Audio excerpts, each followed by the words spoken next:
better job and financial freedom. So, how to tell the difference between a good job and a crap job?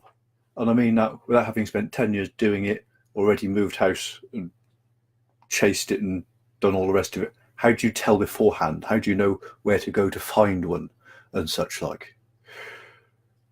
It might sound a glib answer, but the first way of doing that is to know what you want, what fills your life, what do you enjoy?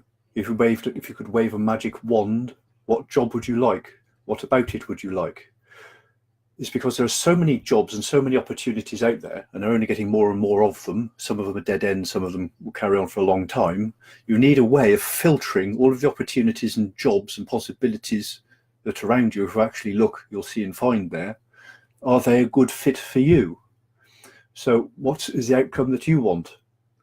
Also, if you have a very good indicator of a good job and a good employer, is if the employer, the job in general, is quite clear on the benefits, the value of why they're doing what they do. If they're a vet, for example, you want to be a veterinary nurse and it's reducing suffering in animals. If you want to join the police, then the result is law and order and people feeling safe when they walk down the street. If they're a bus driver, then value people being able to get to work safely. If you're a banker, then people living a very monetarily wealthy life might be what they're hoping to get for themselves or for other people. There's clarity about what you want, what's the actual result when you finished it. Just to quickly describe a few exercises, one might be to ask yourself, the job I do now, what do I enjoy about it? Even on days that are horrible days, I wish I could just stayed in bed. There must be some aspect you enjoyed, somebody you enjoyed being with, some part of it you enjoyed doing, even just a little bit. That's a good answer.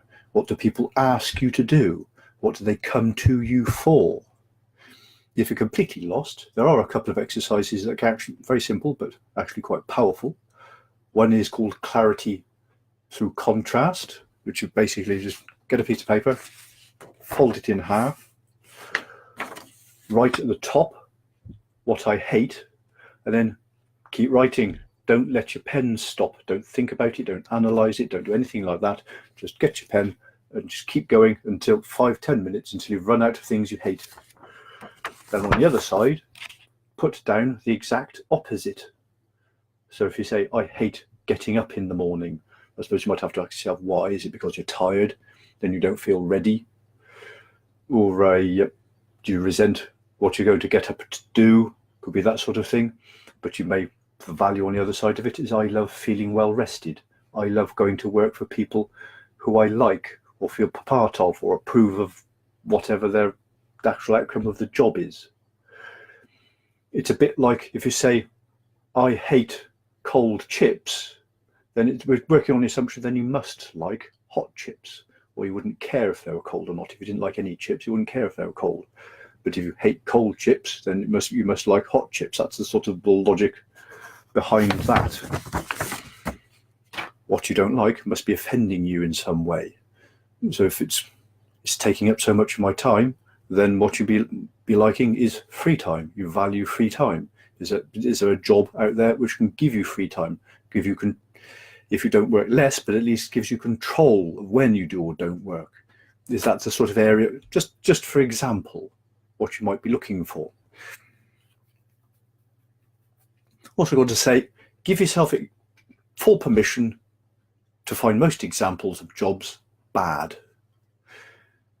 Managers whose idea of managing is not to facilitate or help somebody do their job, it's I know it better than you, to employ somebody with a degree to do a job and then think they must know or do know better how to do it than the person they've got in to do it, even though there was a process of selection saying experience and all the rest of it, and then just micromanage that person rather than facilitate them to just get on and do it themselves.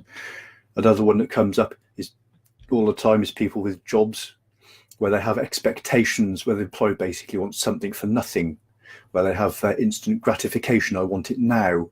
The person they're asking to do the job, if you've got one of these jobs, post underneath, say what you really hate about it, where you're not given the tools, or you're not given the time, or you don't actually have the controls to do what people are demanding of you. And very often this is just passed off onto the customers, where you end up with customers who are demanding things. You don't really have any control to give them what they want, that sort of thing. Good. So, there's a final question.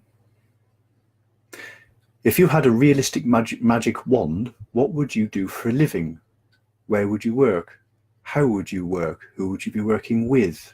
What would just really float your boat and give you a fulfilling life? Who else might be doing something vaguely connected with that? Don't need to just think of any. They could be in another country. You don't need to justify it or explain how you're going to get it. Just wonder who might be. Also, it always interests me, if nobody else, what's the worst job we ever had, and what was the worst thing about that worst job?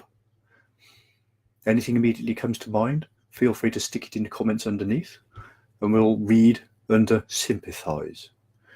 I'll carry on doing videos. I'll do a little theme of these, how to recognise awful jobs, how to recognise good jobs. I'll start that next week. Thanks very much for watching. Bye from Mo.